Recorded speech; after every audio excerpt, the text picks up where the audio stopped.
سورہ نوح کا آغاز ہونے جا رہا ہے۔ یہ سورت مکی سورت ہے، اس میں 28 آیتیں ہیں اور 2 رکوع ہیں۔ اس میں ایک عظیم پیغمبر جناب سیدنا نوح علیہ السلام کا اور ان کی قوم کا تذکرہ ہے کہ قوم باغی ہو چکی تھی، بت پرست اور شرک میں مبتلا تھی۔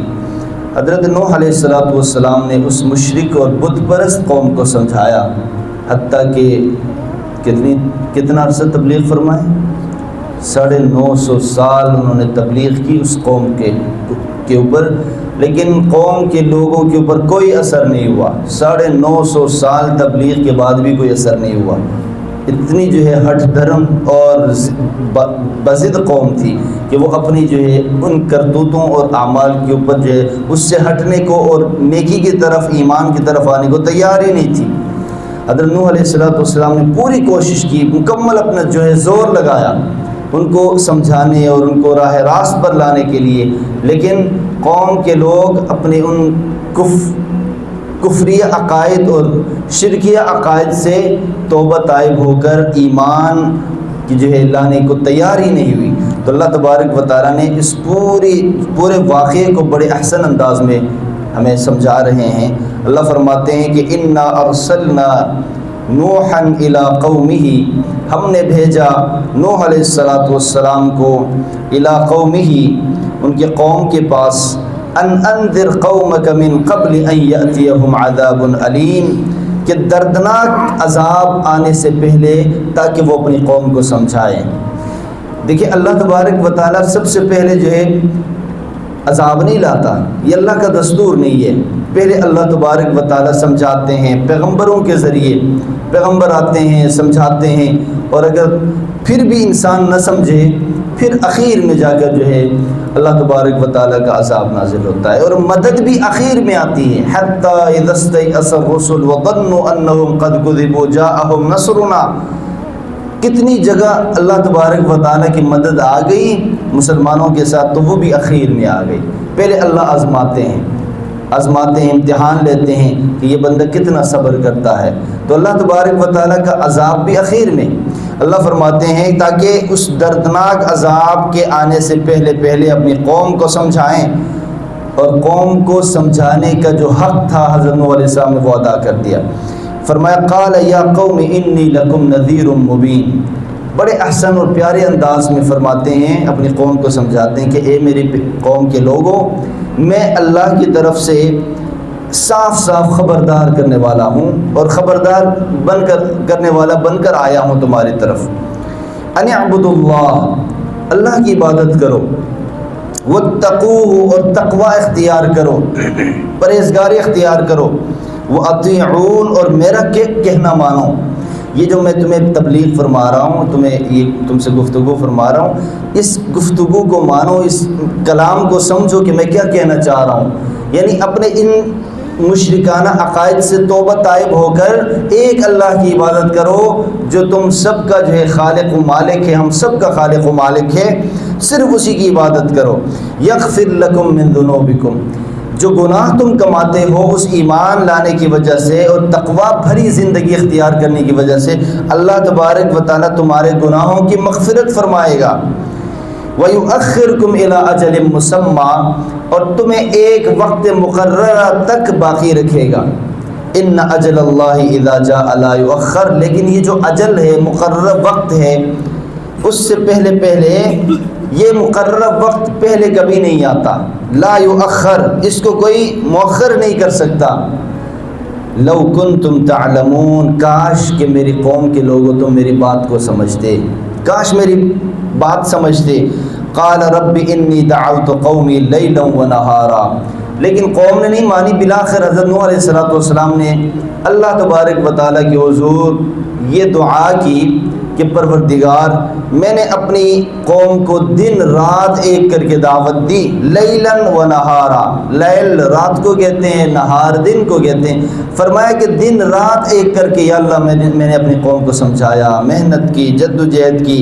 فلم یزدہم دعائی الا فرارا، میری اس دعوت کا نتیجہ فرار ہونے کے علاوہ کچھ بھی نہیں ہوا. مطلب یہ تو اور بھی بدکنے لگے, یہ اور فرار ہونے لگے, میری اس دعوت کو ٹھکرانے لگے, فرار ہونے لگے. وَإِنِّي كُلَّمَا دَعَوْتُهُمْ لِتَغْفِرْ لَهُمْ جَعَلُوا أَصَابِعَهُمْ فِي آذَانِهِمْ وَاسْتَغْشَوْا ثِيَابَهُمْ وَأَصَرُّوا وَاسْتَكْبَرُوا اسْتِكْبَارًا. حضرت نوح علیہ السلام اللہ کے حضور یہ التجا فرماتے ہیں, دعا فرماتے ہیں کہ یا اللہ میں نے جب بھی انہیں دعوت دی, جب بھی انہیں تبلیغ کی, تو انہوں نے جو ہے تاکہ آپ ان کی مغفرت فرمائے, جعلوا اصابعہم, انہوں نے اپنی انگلیاں اپنے جو ہے کانوں میں ڈال دی تاکہ میری بات ہی نہ سن سکے. واستغشوا ثيابهم, کپڑے اوپر کر کے, کپڑے جھاڑ کر یہ وہاں سے اٹھ کر چلے جانے لگے. یہ کپڑے جھاڑ کر اٹھنے کا مطلب یہ کہ ہم نے نہیں سنی آپ کی بات, ہم جا رہے ہیں. تو جب بھی دعوت دیتے تھے حضرت نوح علیہ السلام کسی مجلس میں, کسی محفل میں جا کر, تو قوم کے لوگ نا کپڑے جھاڑ کر اٹھتے تھے, کانوں میں انگلیاں لگاتے تھے, ڈالتے تھے تاکہ ان کی بات ہی نہ سن سکے ہم. تو فرمائے وَأَصَرُّوا وَاسْتَكْبَرُوا اسْتِكْبَارًا, اور اپنی بات پر, اپنے کاموں پر اڑے رہے. وَاسْتَكْبَرُوا اسْتِكْبَارًا, اور تکبر ہی تکبر کا مظاہرہ کیا. ثم انی دعوتہم جہارا, اور فرمایا کہ پھر میں نے انہیں پکار کر, نام لے کر کہ او بھائی ادھر آؤ, اللہ کی طرف آؤ, دعوت دے رہا ہوں, تمہیں ایمان لے آؤ, نام لے کر پکار کر بھی یا اللہ میں نے ان کو دعوت دی. ثم انی اعلنت لهم واسررت لهم اسرارا, اور پھر یا اللہ میں نے ان کو علانیہ طور پر بھی دعوت دی اور چھپ کر کے بھی دعوت دی. یعنی حضرت نوح علیہ السلام نے دعوت کا کوئی راستہ نہیں چھوڑا. جو دعوت کے راستے ہوتے ہیں نا, چھپ کر دعوت دینا, علیحدگی میں دعوت دینا, اکیلے میں دینا, اعلان دینا, دن کو دینا, رات کو دینا, ہر طرح جو ہے انہوں نے اپنی پوری کوشش کی ان کو دعوت دینے اور ان کو راہ راست پر لانے کے لیے.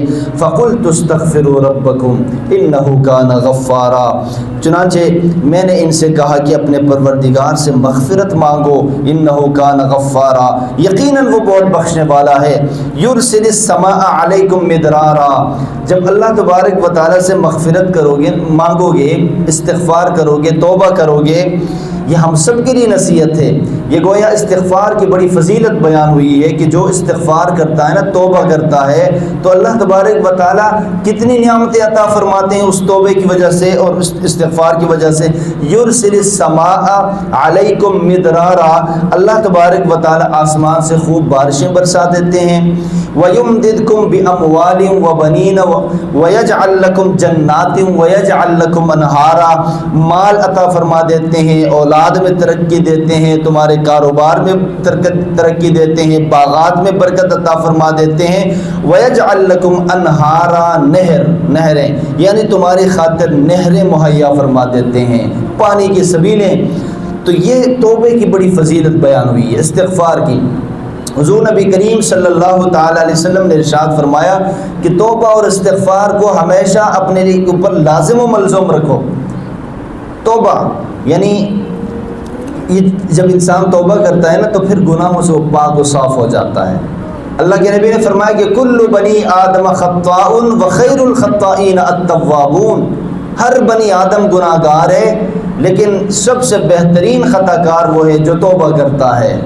بہترین خطا کار جو توبہ کرتا ہے, اللہ کے حضور استغفار مانگتا ہے. تو توبہ کی فضیلت یہ ہے کہ جو شخص توبہ کرتا ہے, یہ حضرت نوح علیہ السلام نے اپنی قوم کو سمجھایا تھا کہ اگر توبہ کرو گے تو اللہ تعالیٰ سب سے پہلے تمہارے گناہوں کو معاف فرما دیں گے اور پھر تمہارے لیے مال میں ترقی عطا فرما دیں گے. اگر کسی نے مال میں ترقی چاہتا ہے, کوئی ترقی چاہتا ہے کہ مال میں آئے روز کاروبار میں لاس ہو رہا ہے, آئے روز پریشانیاں ہیں, جتنے ہم کاروبار کو ترقی ٹائم دیتے ہیں, جتنا ہم دیتے ہیں, آج کل یہی ہے نا ہمارے حالات, ہمارے بازاروں میں ہمارے کاروباری حضرات روتے ہیں کہ جی کاروبار کو بھی مولانا صاحب فل ٹائم دیتے ہیں, پھر بھی ترقی نہیں ہو رہا, پھر بھی لاس کی طرف جا رہے, آئے دن جو ہے کاروبار ڈاؤن ہوتا جا رہا ہے. اس کا کوئی حل بتائیں, کوئی علاج بتائیں. سب سے بڑھ کر علاج اللہ نے قرآن میں بتا دیا کہ توبہ اور استغفار. استغفر اللہ ربی من کل ذنب واتوب الیہ, بار بار کثرت کے ساتھ پڑھیں, درود شریف کی کثرت کریں تو انشاءاللہ کاروبار میں بھی ترقی ہوگی. وَيَجْعَلْ لَكُمْ أَنْهَارًا، اور تمہارے لیے اللہ تعالیٰ نہریں مہیا فرما دیں گے، اولاد میں ترقی ہوگی اور تمہارے باغات میں ترقی ہوگی. اور فرمایا کہ مَا لَكُمْ لَا تَرْجُونَ لِلَّهِ وَقَارًا، تمہیں کیا ہو گیا ہے کہ تم اللہ کی عظمت سے بالکل نہیں ڈرتے، اللہ کی عظمت سے بالکل نہیں ڈرتے. وَقَدْ خَلَقَكُمْ أَطْوَارًا، حالانکہ اس اللہ نے تمہیں خلقت کے تخلیق کے مختلف مراحلوں سے گزر کر تمہیں بنایا ہے.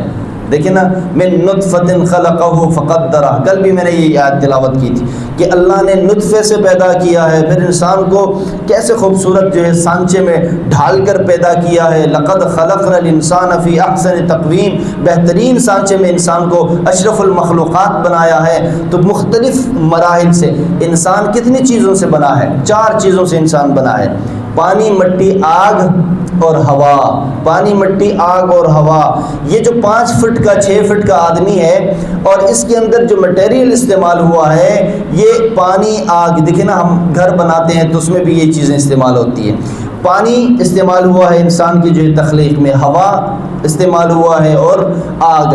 یعنی مٹی کو پہلے آگ میں تپایا گیا، اس کے لیے آگ کی ضرورت ہوئی، پھر ہوا کی ضرورت ہوئی، پھر پانی کی ضرورت ہوئی، گارا بنانے کے لیے پانی ڈال دیا گیا. تو 4 چیزوں کا مرکب ہے، 4 چیزوں سے بنا ہے. لیکن اس انسان کی عظمت کس چیز میں ہے؟ یہ آگ، پانی اور ہوا میں ہے؟ نہیں، بلکہ ایمان کی وجہ سے اس کی عظمت ہے. اس انسان کے اندر ایمان نہ ہو تو اس کی کوئی قدر و قیمت نہیں ہے، کوئی عظمت نہیں ہے. کیونکہ آپ حساب لگائیں نا، 5 فٹ کے آدمی کے اندر کتنا ہوا استعمال ہوا ہوگا، کتنی مٹی استعمال ہوئی ہوگی، کتنی آگ استعمال ہوئی ہوگی. چند کلو یا چند جو ہے چیزیں استعمال ہوئی ہیں تو اس کی کیا قیمت ہے؟ چند ہزار روپے میں اس کی قیمت ہے. لیکن اس ایمان کی وجہ سے اس کی ایک عظمت ہے، وقار ہے. اللہ تبارک و تعالیٰ کے یہاں اس کی جو ہے عظمت ہے، جو ایمان والے کی عظمت ہے. ایمان کی وجہ سے اللہ تعالیٰ اس کو محبت کی نگاہ سے دیکھتا ہے. تو میرے محترم بھائیو، اخیر میں یہی دعوت فکر ہے کہ ہم بھی توبہ کے راستے کو اختیار کریں، استغفار کا راستہ اختیار کریں. انشاءاللہ اللہ تعالیٰ ہماری زندگی میں برکت دے گا، ہمارے مال میں، ہماری جان میں، عزت و آبرو میں اللہ تبارک و تعالیٰ برکتیں ہی برکتیں عطا فرمائیں گے. یہ حضرت نوح علیہ السلام نے اپنی قوم کو توبہ اور استغفار کا راستہ دکھایا تھا کہ اگر توبہ کرو گے اللہ تمہارے گناہوں کو بخش دیں گے، تمہارے لیے راستے بنائیں گے. اور قرآن میں دوسری جگہ بھی ہے نا کہ اور تمہارے لیے اللہ تبارک و تعالیٰ ایسے راستے عطا فرمائیں گے گزرنے کے لیے، نکلنے کے لیے، کہ تمہارے وہم و گمان میں بھی نہ ہو. اور تمہیں اللہ تبارک و تعالیٰ ایسی جگہ سے رزق عطا فرمائیں گے، وَيَرْزُقْهُ مِنْ حَيْثُ لَا يَحْتَسِبُ، کہ تمہارا وہم و گمان میں بھی نہ ہو. اللہ تبارک و تعالیٰ ہم سب کو عمل کی توفیق عطا فرمائے.